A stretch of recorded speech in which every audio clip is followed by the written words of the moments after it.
Dari kecil gue taunya Dedi itu adalah DEDI gitu. Jadi gue taunya bokap gue namanya Dedi. Ternyata Dedi itu adalah bapak dalam bahasa Inggris. Aku kecil manggil orang tuaku papi sama mami. Gua biasa manggil bapak gua tuh Beh, kalau nggak papa gitu. Papa atau dad. Antara dua itu. Saya kalau manggil papa saya itu dengan papa. Dimana orang Sumatera biasanya bapak, aku sendiri papa. Biar dikira orang kaya aja gitu, panggilnya papa. Gue itu manggil bapak gue tuh dengan panggilan om. Gue dari kecil di kandungan nyokap sampai usia 25 tahun itu gue gak pernah ketemu bapak gue sama sekali. Gimana caranya numbuhin percaya diri gitu. Pernah satu hari gue berantem dulu, gue tinggal di kampung, dibully gitu sama anak-anak itu. Nangis pulang sama bokap, bukannya dimarahin, suruh balik lagi, lawan gitu. Kan kamu laki-laki, kamu lawan gitu. Ketika dia katakan kejujuran adalah sebuah kehormatan, itu juga yang paling saya ingat gitu. Gue tuh stres mau kawin kan. Gue waktu itu kawin muda juga, umur gue juga baru 24 tahun kalau nggak salah. Terus bapak gue nyamperin gue. Dia bilang gini, lu stres ya? Iya, tenang, gak usah dipikirin. Yang pertama emang selalu begitu. Ntar kedua, ketiga udah enak. Awal acting aja kita satu dunia ini nggak ada mikir buat masuk ke acting. Kan biasa selalu ada orang tuh kayak buat apa, nggak jelas. Tapi dia tipe orang yang langsung kayak, oke, let's do it. Silahkan kita coba, aku dukung kamu dari belakang. Papaku tuh nggak pernah say no ke aku, maksudnya secara kalau emang masih bagus buat aku dan dia lihat sesuatu yang aku suka dari musik, dari acting, dia support. My number one fan tuh papa. Nonton pacuan kuda bareng gitu, kayak diajak gitu, terus diperkenalkan, ini anak saya gitu. Papa saya kan kebetulan juga inilah orang tuh banyak yang kenalin gitu. Jadi ketika dia membanggakan anaknya ketika waktu pacuan kuda tuh kayak senang banget lah gitu. Nih anak saya nih, tuh indah lah menurut saya. Tiba-tiba bapakku ngajak aku jam 12 malam gitu. Jam 12 sampai jam 1 malam gitu. Aku tuh masih kecil, masih 4 tahun apa 5 tahun gitu. Diajak nongkrong ke tukang ini bandrek gitu tuh nggak sih, bubur kacang hijau bandrek sama telur setengah mateng. Kayaknya dia pengen main gitu sama anaknya tapi di tempat yang biasa dia lakukan gitu. Tapi aku tahu bahwa kayaknya bapakku tuh pengen nongkrong sama temennya terus pamer gitu loh bawa anaknya gitu yang orang tuanya tuh pengen ngasih tau kalau ini anaknya lu, ini anakku lucu gitu-gitu. Cuman pada saat itu kayaknya tua sebelum waktunya sih. Jadi bapak gue itu pernah menikah sebelum dia menikah dengan ibu gue dan dia memiliki anak dari pernikahan itu. Dan anak itu yang menghubungi gue karena bapak gue itu meminta kepada dia mencari cara untuk hubungi gue. Dan kebetulan dia berhasil menghubungi gue. Di situ akhirnya gue bersedia untuk bertemu bapak gue. Kemudian dia menyapa, halo kamu apa kabar gitu. Terus saya bilang, ya baik om. Oh nggak usah panggil om, panggil aja papa. Iya om. Gue tetap ngejawab kayak gitu karena gue ngerasa emang gue nggak ngerasa deket gitu loh.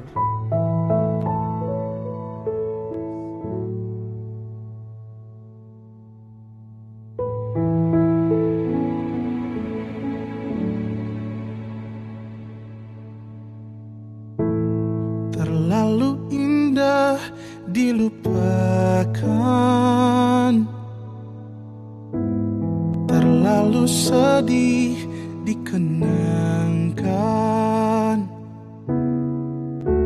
Setelah aku jauh berjalan dan kau ku tinggalkan, betapa hatiku bersedih mengenang kasih dan sayangmu. Setulus pesanmu kepadaku, engkau kan menunggu. Andaikan kau datang kembali, jawaban Jawaban apa yang kan ku beri? Adakah jalan yang kau temui untuk kita kembali lagi? Bersinarlah bulan purnama, seindah serta tulus cintanya. Bersinarlah terus sampai nanti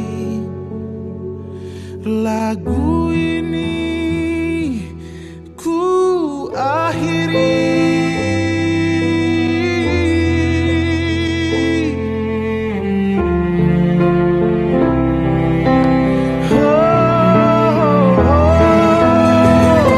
Bersinarlah bulan purnama, seindah serta tulus cintanya. Ternyata selama berapa belas tahun ya, dia itu ngawasin gue dari jauh. Cuma dia tidak pernah punya kesempatan untuk bisa bertemu gue langsung karena memang mama waktu itu tidak memberikan kesempatan itu. Akhirnya obrolan itu, basa-basi itu hanya berakhir 1 jam. Dan gue berpikir kalau gue akan bertemu lagi dengan beliau di kemudian hari. Tapi takdir tidak berkata seperti itu. Hari berikutnya beliau dipanggil berpulang oleh Yang Maha Kuasa.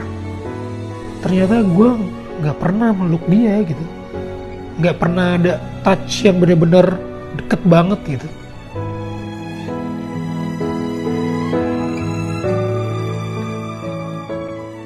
Support system dari papa tuh gede banget, dan tanpa dia aku beneran nggak mungkin ada di sini. So thank you dad.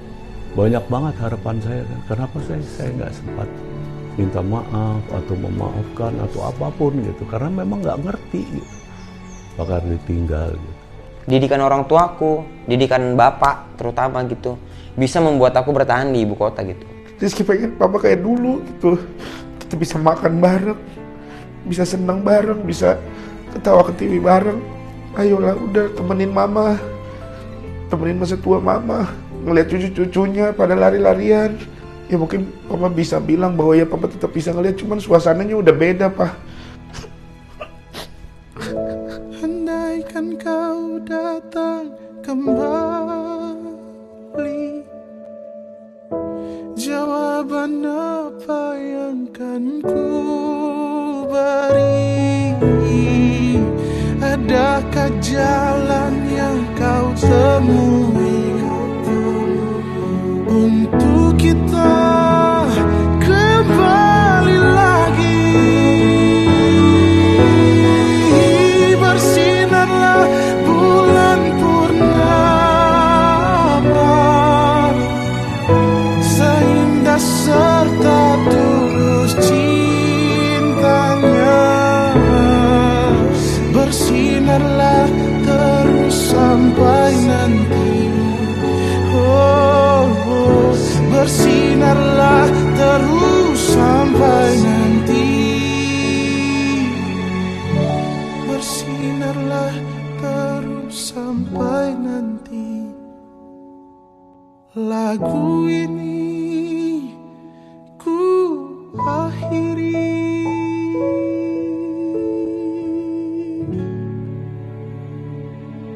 Terima kasih udah bisa menjadi sahabat sejati buat aku, udah bisa menjadi the real hero dalam hidup aku, dan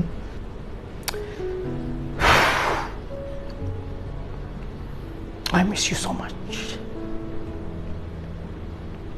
Aku mau ucapin terima kasih dan mau bilang kalau Indra sayang sama papa. Terima kasih banyak. Dan jangan merasa bersalah kalau tidak akhirnya bisa menjadi bagian penting dalam hidup saya karena keadaan. Terima kasih banyak, walaupun sejenak, tapi engkau tetap bapakku. B, sehat-sehat terus dan terus bikin orang lain tertawa. You're always my idol, and thank you for all the support that you give me. I love you so much, Dad. You're really my best friend. Not only my dad. Papi, insyaallah masuk surga terindahnya. Dan mudah-mudahan kita bisa ketemu. Saya kangen banget sama papa. Mungkin papa adalah satu-satunya manusia yang pengen Rizky peluk saat ini.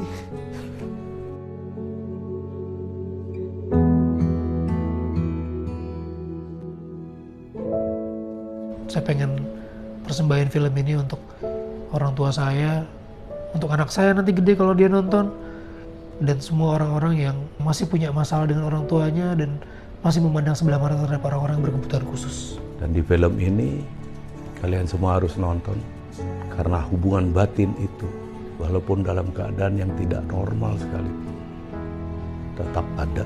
Pada dasarnya memang film ini emang udah bagus banget sih. Ini deg-degan sih, sampai sekarang masih deg-degan, dan gue waktu itu merasa tertantang untuk memerankan salah satu karakter di situ. Ketulusan dari seorang ayah yang punya kekurangan, punya keterbelakangan yang dia berikan kepada seorang anak wanita yang membuat saya terpanggil untuk ikut memberikan kontribusi di dalam film ini. Menjadi, bisa dibilang persembahan secara tidak langsung, cinta, kasih sayang seorang anak, kalau amit-amit ayahku diperlakukan seperti itu, sampai ujung hidupku, aku bakal membalas semuanya. Dari film ini aku cuma pengen bilang ke semua orang gitu di dunia kalau orang tua tuh akan melakukan apapun untuk anaknya. Di film ini kan kita diberikan contoh nyata gitu ya, dengan orang dengan keadaan yang spesial, kita bilang seperti itu. Tapi dia bisa merawat anaknya dengan baik gitu, dan saya sebagai seorang ayah gitu kayak saya nggak mau kalah gitu. Saya pengen banget jadi papa yang spesial buat anak-anak saya nanti, seperti yang Papa Dodo lakukan buat anaknya.